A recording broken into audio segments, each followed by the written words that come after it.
नमस्कार, मुद्दा देख रहे हैं आप। मैं हूं आपके साथ ऋषु त्यागी। ऑपरेशन ऑल आउट से घबराए आतंकी संगठन अपने वजूद को बचाए रखने के लिए झटपटा रहे हैं।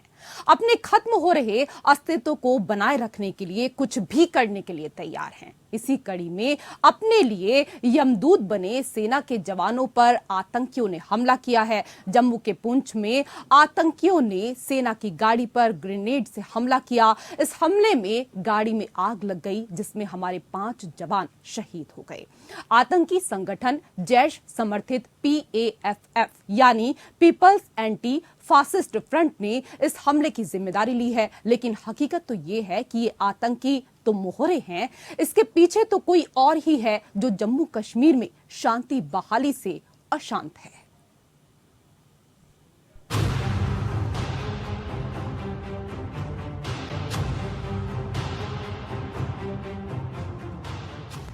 एक आतंकी घटना में देश ने अपने 5 सपूतों को खो दिया है। जम्मू में आतंकी हमले में सेना के 5 जवान शहीद हो गए हैं। पूंछ जम्मू हाईवे पर आतंकियों ने सेना के एक वाहन पर ग्रेनेड से हमला किया, जिससे गाड़ी में आग लग गई। भीषण आग की जद में आने से ट्रक में सवार राष्ट्रीय राइफल यूनिट के 5 जवान शहीद हो गए। एक अन्य गंभीर रूप से घायल जवान को तुरंत राजौरी के सेना अस्पताल में ले जाया गया, जहां उसका इलाज चल रहा है।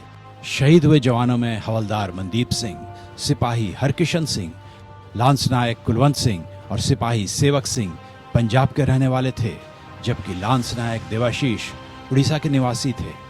सेना के अधिकारी ने बताया कि यह घटना दोपहर करीब 3 बजे हुई। भारी बारिश और कम दृश्यता का फायदा उठाते हुए आतंकी हमला कर बैठे। उधर आतंकियों की तलाश में सर्च ऑपरेशन चलाया जा रहा है। पूरे इलाके को घेर लिया गया है और आतंकवादियों को खोजने के लिए ड्रोन और खोजी कुत्तों का इस्तेमाल किया जा रहा है। उन्होंने बताया कि सीमावर्ती राजौरी और पूंछ जिलों में हाई अलर्ट घोषित कर दिया गया है और नियंत्रण रेखा के पास कड़ी सतर्कता बढ़ती जा रही है। आतंकी संगठन जैश समर्थित PAFF यानी पीपल्स एंटी फासिस्ट फ्रंट ने इस हमले की जिम्मेदारी ली है। इसे पाकिस्तान के आतंकी संगठन जैश ए मोहम्मद का समर्थित संगठन बताया जा रहा है। केंद्रीय गृह मंत्रालय ने जम्मू कश्मीर में आतंकी हमलों में संलिप्तता के लिए इस साल जनवरी महीने में पीपल्स एंटी फासिस्ट फ्रंट पर बैन लगा दिया था। मेरी तो सरकार से दरखास्त है कि हम जो सीजफायर दिया है पाकिस्तान को, पहले तो वो खत्म करें। ठीक है साहब, because that depends on good behaviour. और उसके अलावा जो कि हाँ, हम अपने ही क्षेत्र में रिएक्टिव कॉन्सिक्वेंस मैनेजमेंट के कार्य करेंगे, हमको बिल्कुल वही करना चाहिए जो हमने उड़ी के बाद किया, जो हमने पुलवामा के बाद किया। बालाकोट स्ट्राइक हुई, उड़ी सर्जिकल स्ट्राइक हुई और पाकिस्तान ठंडा पड़ गया था।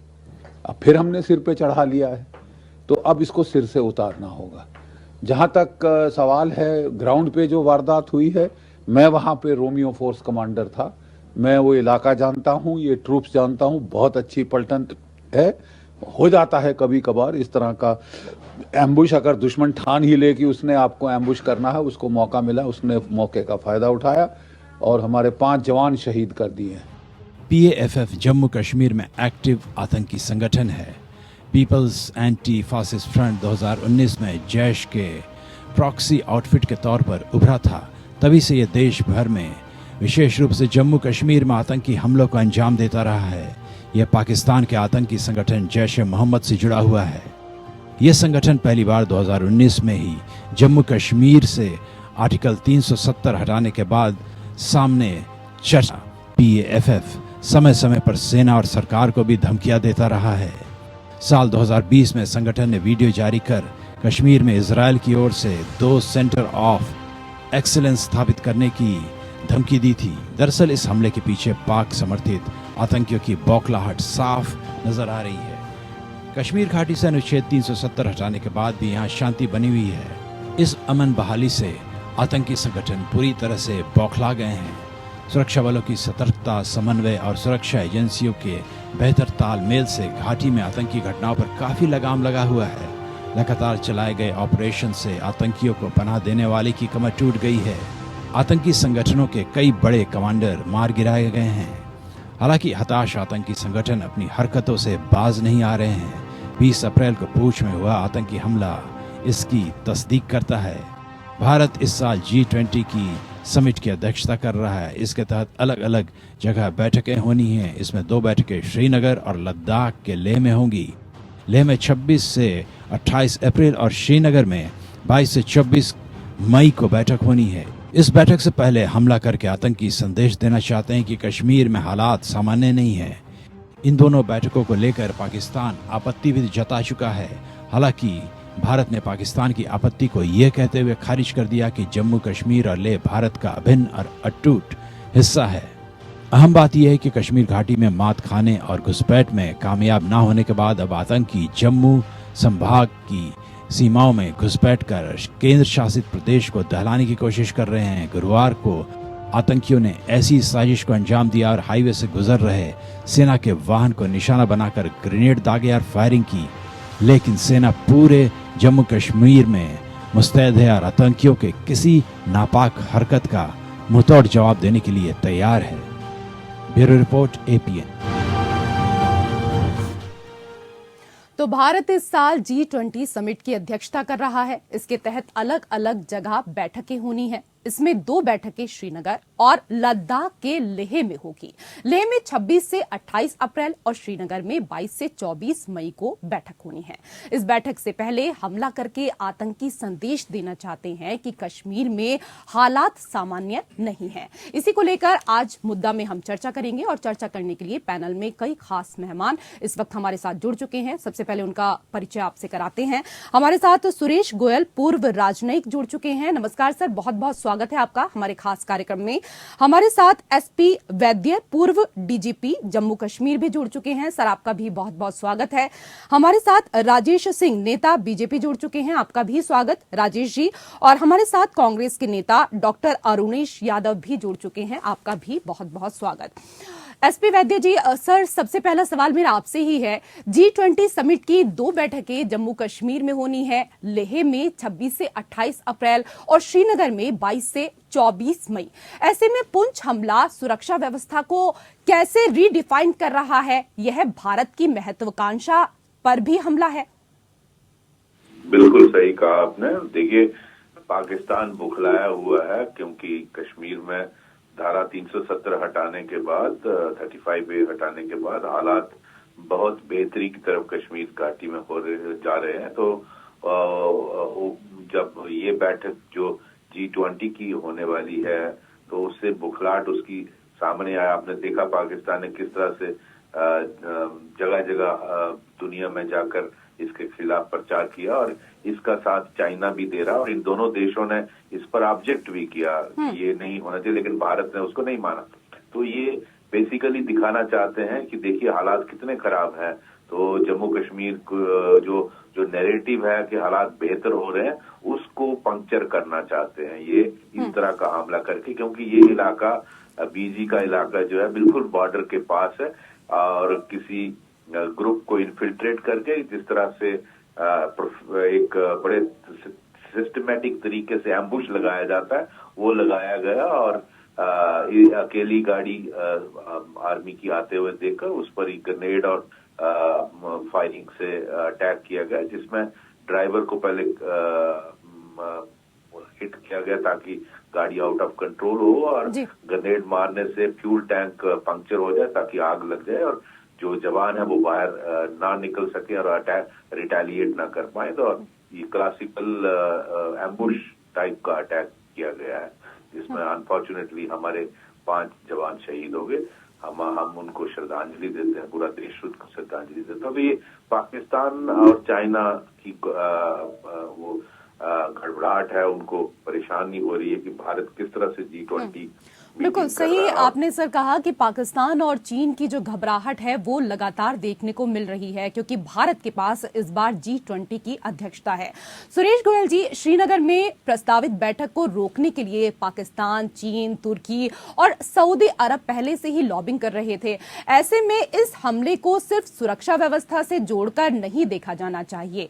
भारत ने समूह देशों को जो भरोसा दिया है, क्या इस हमले का प्रभाव उन पर होगा? कुछ देश बैठक से दूरी भी बना सकते हैं।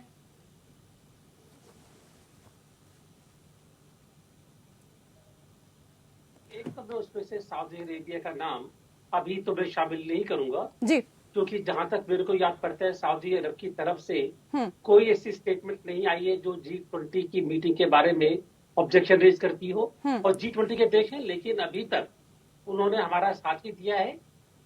अभी जो सिचुएशन हुई है इसके बारे में अभी उनकी कोई स्टेटमेंट आनी बाकी है जी। जहां तक मैं देखता हूं इस G20 के संदर्भ में और जम्मू एंड कश्मीर के संदर्भ में हमारी जो दो मेजर परेशानियां हैं, टर्की की परेशानी है, लेकिन टर्की की परेशानी इतनी ज्यादा बड़ी नहीं है कि हम उसको हैंडल नहीं कर पाए। लेकिन जो दो परेशानियां हैं, एक तो चीन की और एक पाकिस्तान की। पाकिस्तान जम्मू एंड कश्मीर में अपनी तरफ से जेएम को यूज करके, AIP को यूज करके वो टेररिज्म फैलाएगा, वो करता रहेगा, उसको रुकेगा नहीं।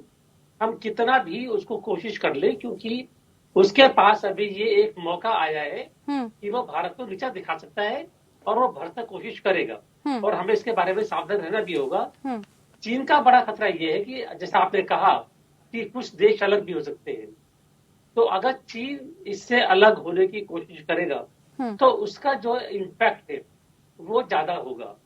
तो इसके लिए हमारी कोशिश इस टाइम पर यह होनी चाहिए कि किसी भी वजह से जो G20 के देश है और जो बाकी देश है, चाहे वो G20 में हो या नहीं हो, लेकिन बड़े देश जो जिनका एक सीधा अवसर पड़ता है, वो किसी भी तरीके से इस मामले को तूल ना दे, खास तौर पर चीन।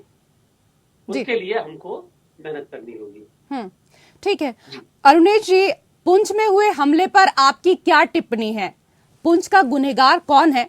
मैं ऐसा इसलिए पूछ रही हूं क्योंकि सरकार व सेना के दावे से अलग आप लोगों के पास आतंकी हमलों की एक अलग ही व्याख्या होती है। जी, सबसे पहले तो जो हमारे जवान शहीद हुए हैं, तो उन सभी शहीद जवानों को मेरी तरफ से और मेरी पार्टी की तरफ से विनम्र श्रद्धांजलि। और कल हमारे राष्ट्रीय अध्यक्ष आदरणीय खड़गे साहब ने भी बयान दिया था और सरकार से कहा था कि राष्ट्रीय सुरक्षा का मामला है और इसमें हम आपकी तरफ साथ है, हर तरीके से हम आपके साथ हैं। और इस तरह की जो भी घटना हुई है, निश्चित तौर पे ये हमारे पड़ोसी देशों की हरकत है। जो गोयल साहब कह रहे थे और वैद सर कह रहे थे कि निश्चित तौर पे इसमें पाकिस्तान और चीन की मिली भगत है। कहीं ना कहीं वो लोग जो अभी जम्मू कश्मीर में G20 के जो भी कार्यक्रम होने वाले हैं, तो उसमें वो चाह रहे हैं कि वो कार्यक्रम सफलतापूर्वक ना हो पाए।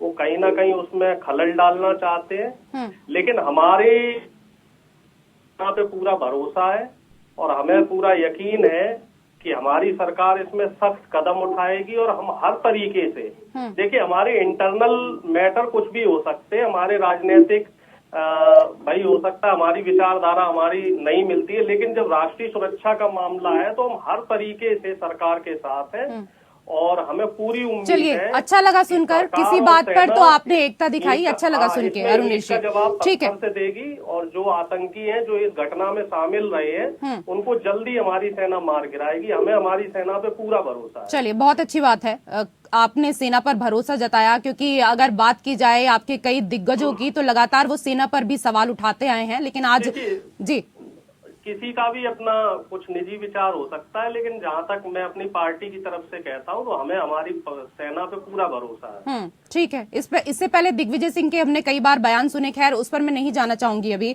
राजेश जी, एक तरफ सरकार भरोसा दिला रही है कि सब ठीक है, जबकि हमले थम नहीं रहे हैं, वो भी ऐसे समय में जब करीब 40 देशों और संगठनों के प्रतिनिधित्व वहां जाने वाले हों। ये प्रधानमंत्री जी और गृह मंत्री जी के दूरदर्शिता का परिणाम रहा है कि जब 370 धारा खत्म किया गया, आर्टिकल 35 और 35 से जब वहाँ पे समाप्त किया गया। मेरी आवाज आ रही है? जी, आपकी आवाज आ रही है।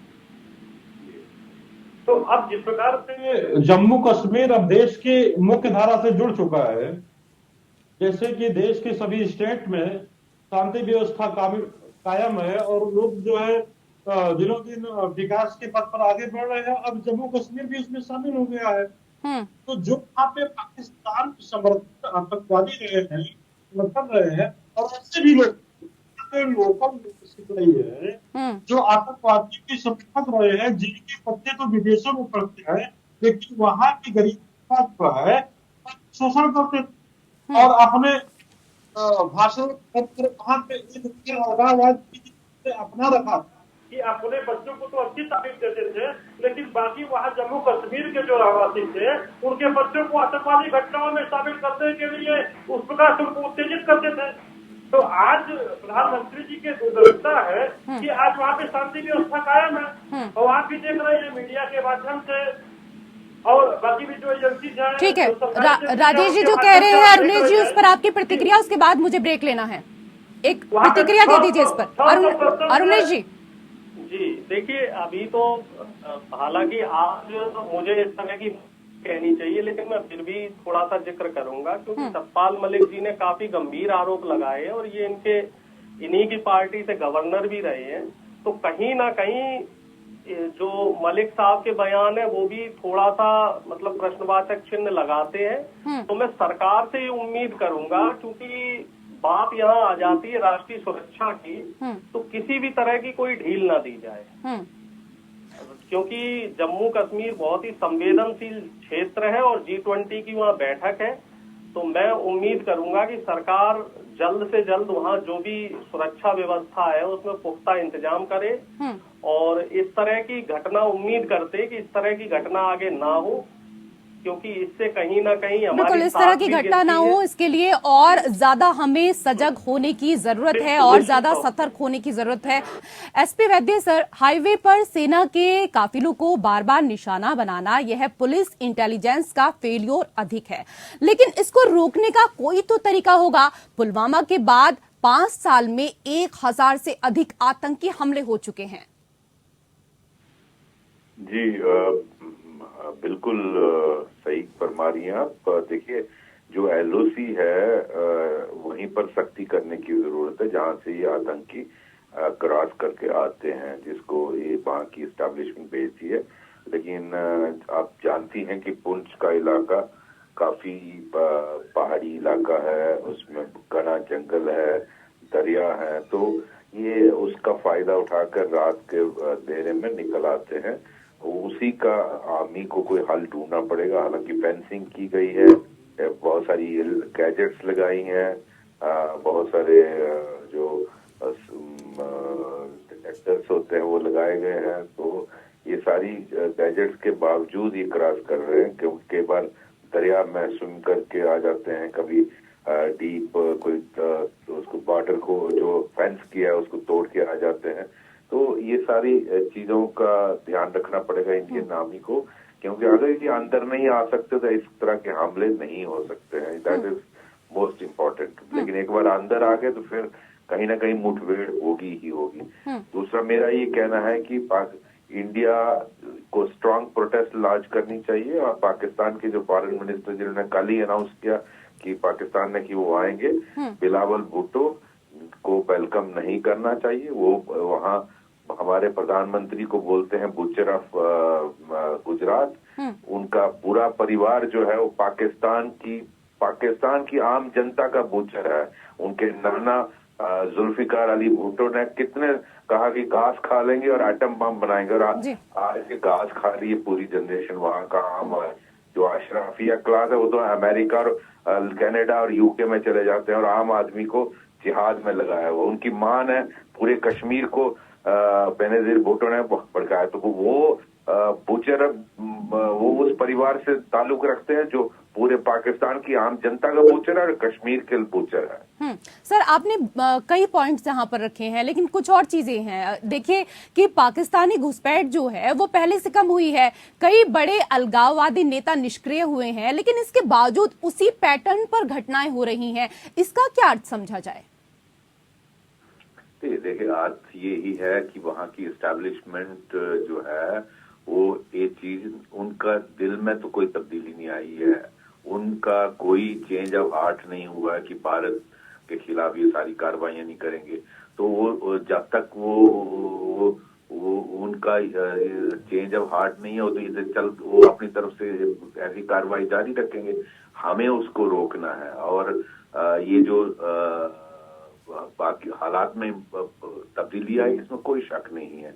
और इसी बुखलाहट की वजह से वो बहुत डेस्परेट है कि कुछ ना कुछ किया जाए। और ऊपर से आपने G20 की अध्यक्षता ले ली और आप मीटिंगें भी जम्मू कश्मीर में कर रहे हैं, तो उनका बुखलाहट तो आपको नजर आएगी। इसीलिए जगह जगह जाकर उनकी तो कोई सुनता नहीं है। अल्टीमेटली यही ऐसी हरकतें करके एक इनसिक्योरिटी का माहौल पैदा करेंगे ताकि कंट्रीज विड्रॉ करें और कहेंगे, पाकिस्तान कहेगा हमारी कामयाबी होगी। तो हमें ये चीजें और आगे नहीं होने देनी है। ये बहुत इंपॉर्टेंट है फौज के लिए भी, J&K पुलिस के लिए भी और पैरामिलिट्री फोर्सेस के लिए। बिल्कुल सही आपने कहा सर। सुरेश गोयल जी, किस तरह से अभी हमने सुना एसपी वैद्य जी ने बहुत महत्वपूर्ण पॉइंट्स यहाँ पर रखे हैं, लेकिन आप एक डिप्लोमेट रहे हैं, आपको क्या लगता है कि कौन सी ऐसी चीजें हैं जिनकी हमें सबसे ज्यादा जरूरत है अब करने की? देखिए, मैंने पहले कहा कि इस टाइम पर जो ये अटैक हो रहे हैं, इसके दो मेन ऑब्जेक्टिव क्या है। दो मेन ऑब्जेक्टिव ये है कि एक तो जम्मू एंड कश्मीर में अशांति और टेररिज्म, आतंकवाद जितना ज्यादा बढ़ेगा पाकिस्तान के लिए और चाइना के लिए, उतना ही एक वेलकम चीज होगी वो। और दूसरी चीज ये है कि चाइना की कोशिश लगातार जारी रहेगी कि ये G20 की मीटिंग सक्सेसफुली यहाँ पर नहीं हो पाए, और इसके लिए वो भरसक कोशिश करेगा। और उसके लिए जो पाकिस्तान का नेटवर्क है वो काफी एक्टिव रहेगा। अगर हम इस बात को समझते हैं तो क्या सोल्यूशन है।